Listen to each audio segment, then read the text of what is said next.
আসসালামু আলাইকুম। পারফেক্ট দই তৈরি করার জন্য কী কী উপকরণ লাগে, কিভাবে তৈরি করেছি, সকল টিপস সহ এখানে আমি সব কিছু দেখিয়ে দেব।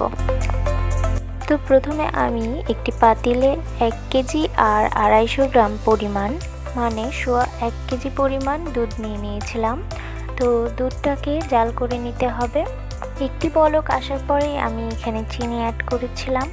এখানে আমি 2 কাপ পরিমাণ চিনি অ্যাড করেছি। আপনারা আপনাদের স্বাদ মতো চিনি অ্যাড করে নিতে পারেন। চিনি আর দুধের মিশ্রণটা সুন্দর করে মিশিয়ে দেব, তারপরে জাল করে নেব।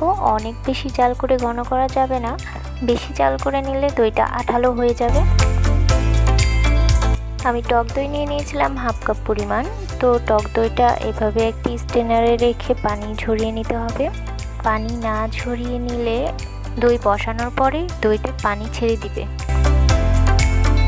তো আমি শুধু টক দই নিয়ে নিই, আমি এখানে মিষ্টি দইও নিয়েছিলাম হাফ কাপের মতো।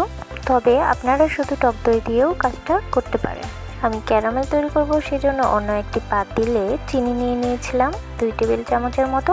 দইয়ের পারফেক্ট একটি কালার আনার জন্য ক্যারামেলটা অনেক জরুরি, তাই এই ক্যারামেল করাটা কোনোভাবেই স্কিপ করা যাবে না। চিনিগুলো গলে রং ধরে গেলে আমি এখানে 1 কাপ পরিমাণ দুধ দিয়ে দেবো। সেটি আর এখানে দেখানো হয়নি। আগে থেকে জাল করে রাখা দুধের মধ্যে এই মিশ্রণটা আমি দিয়ে দেবো, সেটিও দেখানো হয়নি। দইগুলো ভালো করে পানি ছড়ানোর পরে আমি একটি বাটিতে নিয়ে নিই, এইভাবে ভালো করে ফেটিয়ে নেব। এই দইটিকে সুন্দর করে স্মুথ করে ফেটিয়ে নিতে হবে। ক্যারামেল আর দুধের যে মিশ্রণটি সেটি এখন আমরা দইয়ের সাথে মিশিয়ে নেব।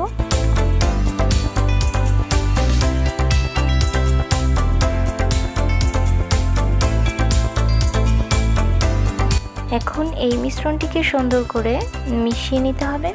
দই আর দুধের মিশ্রণটি সুন্দর করে মিশিয়ে নিতে হবে। আমি এখানে কিছু টিপস দিতে চাই। প্রথম টিপসটি হলো দই অ্যাড করার আগে দইটির পানি ভালো করে ছাড়িয়ে নিতে হবে।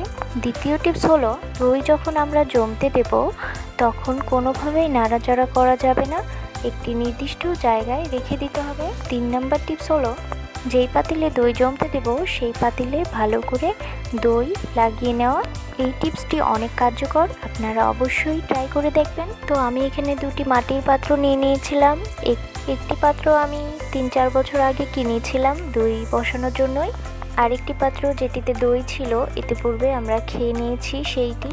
আগে থেকে যেই পাত্রে দই ছিল সেই পাত্রে বসালে দইটা ভালো করে জমে আর তাড়াতাড়ি জমে যায়। তো আমি মিশ্রণগুলোকে পাত্রে নিয়ে নিয়েছিলাম। বগুড়ার দইয়ে নাকি অনেক উপর থেকে এই মিশ্রণটা পাতিলে ঢালা হয়, তাহলে এখানে একটি ফেনা তৈরি হয়, সেটি উপরে সুন্দর করে একটি সর পড়ে যায়। তো দই এক একজন এক একভাবে জমায়। সুন্দর করে ঢেকে এটিকে কম্বল দিয়ে জড়িয়ে কোনো অন্ধকার জায়গায় সারা রাতের জন্য রেখে দিলেই জমে যাবে। আবার চুলাতেও 2-1 ঘন্টার মধ্যেই দই জমানো যায়। আমি সেভাবে জমাইনি, আমি একটি পাতিলের মধ্যে কম্বল দিয়ে দিয়েছিলাম, তার উপরে এই দইটি দিয়ে দইটিকে ঢেকে দিয়েছিলাম বাবুদের একটি ছোট্ট প্লেট দিয়ে। তারপরে কম্বলটিকে ভালো করে মুড়িয়ে দিয়ে ঢাকনা দিয়ে ঢেকে আমি গরম জায়গায় রেখে দিয়েছিলাম ওভারনাইটের জন্য। এটি এভাবে রাখার পরে কোনোভাবেই পাতিল নাড়াচাড়া করা যাবে না। তো আমি 2টি পাতিলে জমিয়েছিলাম, একটি পাতিল আমি নাড়াচাড়া করেছিলাম একটু এই পাতিলটা, সেই জন্য আমার এই দইটি থেকে পানি বের হয়ে গেছিলো।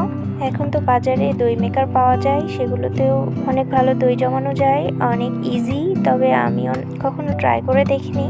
টক দই যে পাত্রটা ছিল আমি সেখানে কিছুটা টক দই জমিয়ে নিয়েছিলাম। দুধের মিশ্রণটা আমি চিনি অ্যাড করার আগেই 1 টেবিল চামচ গুঁড়া দুধ আর 1 টেবিল চামচ টক দই দিয়ে ভালো করে মিশিয়ে আমি এই দইটি জমিয়ে নিয়েছিলাম। টক দই তো অনেক কাজে আসে, সেজন্য আমি জমিয়ে নিয়েছিলাম। যে পাত্রটিতে আগে থেকেই দই ছিল সেই পাত্রটির দইটি একদম পারফেক্ট হয়েছিল, আর আরেকটা পাত্রে দইয়ের পানি ছেড়ে দিয়েছিল, কারণ আমি ওইটি নাড়ানাড়ি করেছিলাম। আপনারা যদি টিপসগুলো ফলো করে দই তৈরি করেন তবে আশা করি আমার থেকে অনেক ভালো দই তৈরি করতে পারবেন আপনারা। তো যেই দইটির পানি ছেড়ে দিয়েছিল সেটি আমি এখানে কেটে দেখিয়ে দিচ্ছি কেমন হয়েছে। আমি আমি যখন ক্যারামেল করছিলাম তখন গরম ক্যারামেলের মধ্যে যে 1 কাপ দুধ দিয়েছিলাম, সেই দুধটি আমি যে চামচ দিয়ে তুলেছি সেই চামচটি আমি দইয়ে ব্যবহার করেছিলাম। সেই জন্য ক্যারামেলের দুধটা ফেটে গেছিল, এই জন্য দইটি খেতে একটু দানা দানা হয়েছিল। সবাই অনেক বেশি ভালো থাকবেন। আল্লাহ হাফেজ।